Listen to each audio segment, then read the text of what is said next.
She first saw it when she was 7 years old. At that age, she still believed that monsters only existed in stories, not in her room. But every night, when the lights went off and the house fell silent, something stood in the corner. It wasn't just a shadow.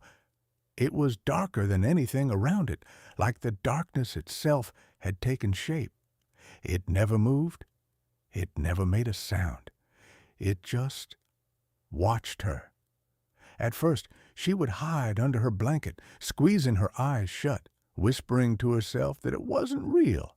But every time she peeked out, it was still there, standing in the same place, waiting. One night, she finally told her mother. Her voice was shaking as she pointed toward the corner of the room. "There's someone there."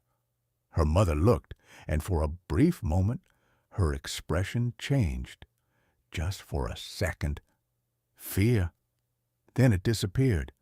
She forced a smile and said softly, "There's nothing there. Don't look at it again. If you see it, it will never leave you." Those words stayed with her, so she stopped looking. Every night, she kept her eyes closed, even when she felt that presence, even when she knew it was still there. Slowly, it stopped appearing, or at least she stopped seeing it. Years passed. She grew older, moved away, started a new life in a small apartment far from her childhood home. For a while, everything felt normal, quiet, safe, until one night she woke up suddenly. No noise, no dream, just awake.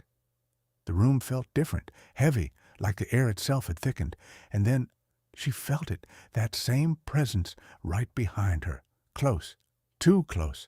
A slow breath brushed against her neck, warm, real. Her entire body froze. She didn't turn around. She didn't need to. Somewhere deep inside, she already knew it had never left. The next night, it happened again and again. Each time it felt closer, more certain, until one night it touched her. At first it was barely noticeable, a light brush against her arm, like something unsure of itself, learning.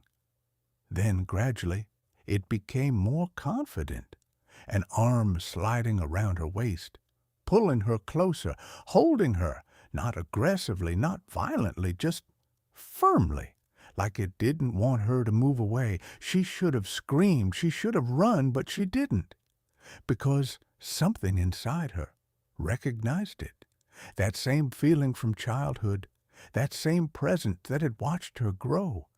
Night after night, it stayed, and slowly, her fear began to change.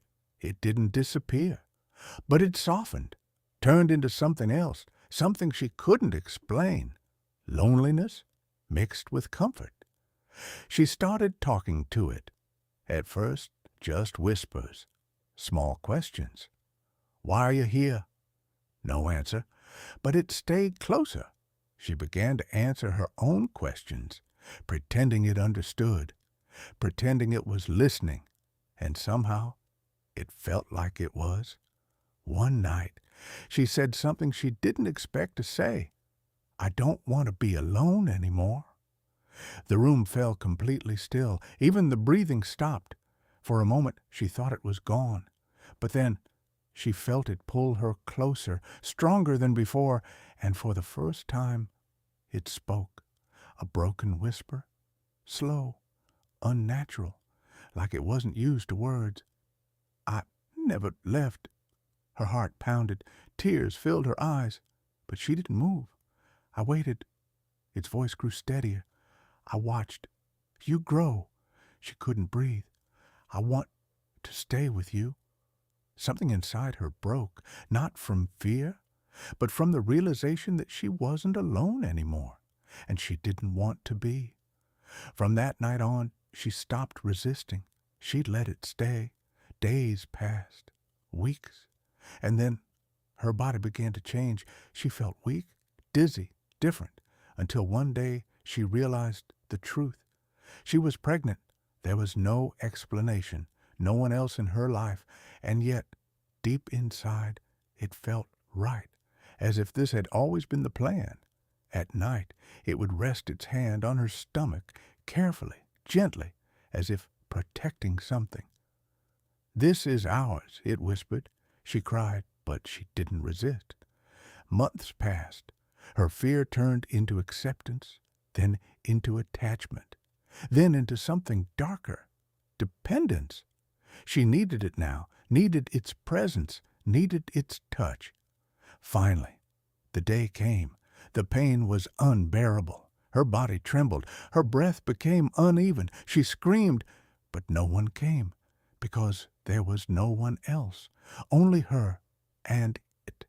She felt everything, every second, every moment, and then it was over. The baby was born.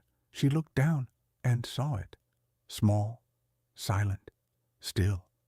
The room turned cold, too cold. She reached out, but her hands touched nothing. There was no baby, nothing at all, just empty air. Her voice broke.